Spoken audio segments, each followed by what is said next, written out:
దీపం ఉండగానే ఇల్లు చక్కబెట్టుకుంటూ ఉంటారు చాలామంది. ఈ సామెత వైసీపీ మాజీ ఎంపీ బుట్టా రేణుకకు అతికినట్టు సరిపోతుంది. కాకపోతే ఆమె విషయంలో సీన్ రివర్స్ అయింది. కష్టాలు మొదలయ్యాయా? వైసీపీ అధికారంలో ఉన్నప్పుడు నెట్టుకుంటూ వచ్చిన ఆమె పీకల్లోతు అప్పుల్లో కూరుకుపోయారు. ఆమె ఆస్తులు రేపో మాపో వేలానికి రంగం సిద్ధమైంది. ఈ పరిణామాల నేపథ్యంలో ఆమెని పక్కన పెట్టాలనే ఆలోచనలో హైకమాండ్ ఉన్నట్టు తెలుస్తోంది.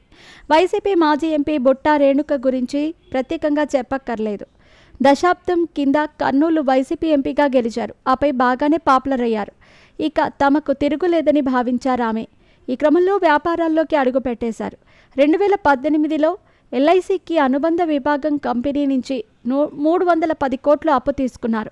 15 ఏళ్ల పాటు వాటిని చెల్లిస్తామని ఒప్పందం జరిగింది. ఈ డబ్బుతో బెంగళూరు, హైదరాబాద్లో భూములను కొనుగోలు చేశారు. తీసుకున్న రుణంపై కేవలం 40 కోట్లు మాత్రమే చెల్లించారు. ఇప్పుడు అసలు వడ్డీ కలిపి 340 కోట్ల రూపాయలకు చేరింది. అయితే రుణాలు రీషెడ్యూల్ చేయాలని ఫైనాన్స్ కంపెనీలను కోరారు. అందుకు ససేమిరా అన్నాయి కంపెనీలు. ప్రతి నెల వాయిదా రూపంలో నెలకు 3,40 లక్షలు చెల్లించాలని ఉంది. అప్పు తీసుకున్న మాజీ ఎంపీ బుట్టా రేణుక దంపతులు తిరిగి చెల్లించలేదు. పలుమార్లు ఫైనాన్స్ కంపెనీలు నోటీసులు ఇచ్చారు. వాటికి ఎలాంటి సమాధానం లేదని తెలుస్తోంది. ఆ డబ్బులతో కొనుగోలు చేసిన భూములను వేలం వేసేందుకు సిద్ధమవుతోంది. రుణాలు చెల్లించడం ఆపేసింది. దీంతో ఎల్సీఎల్టీని ఆశ్రయించింది హెచ్ఎఫ్ఎల్. ఈ కేసు మొత్తానికి పెండింగ్లో ఉంది.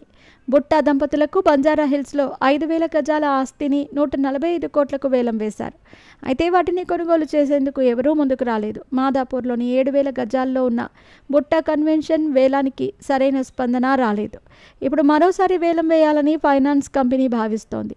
2024 ఎన్నికల్లో వైసీపీ తరపున కర్నూలు ఎంపీ టికెట్ కోసం తీవ్ర ప్రయత్నాలు చేశారు ఆమె. కాకపోతే పార్టీ హైకమాండ్ మాత్రం ఎమ్మిగనూరు టికెట్ ఇచ్చింది. టీడీపీ అభ్యర్థి చేతిలో ఆమె ఓడిపోయారు. ఆమె ఓటమి సొంత పార్టీ నేతలే కారణమని వాదనలు లేకపోలేదు. ప్రస్తుతం ఆమె తన నియోజకవర్గానికి దూరంగా ఉంటున్నారు. ఈ విషయం వైసీపీ హైకమాండ్ దృష్టికి వెళ్ళింది. బుట్టా రేణుక హైదరాబాద్ లేదంటే బెంగళూరులో ఉంటున్నారని, తమకు అందుబాటులో లేరని అధిష్టానం వద్దకు ఫిర్యాదులు వెళ్లాయి. ఓవైపు వ్యాపారాల్లో ఒడిదుడుకులు, ఇంకోవైపు కార్యకర్తల నుంచి ఒత్తిడి క్రమంగా పెరిగింది. ఈ నేపథ్యంలో ఎమ్మిగనూరు వైసీపీ ఇన్ఛార్జ్ పదవి నుంచి ఆమెని తప్పించే అవకాశాలున్నట్టు వార్తలు వస్తున్నాయి. అదే జరిగితే బుట్టా రేణుకకు ఊహించని జలకనమాట.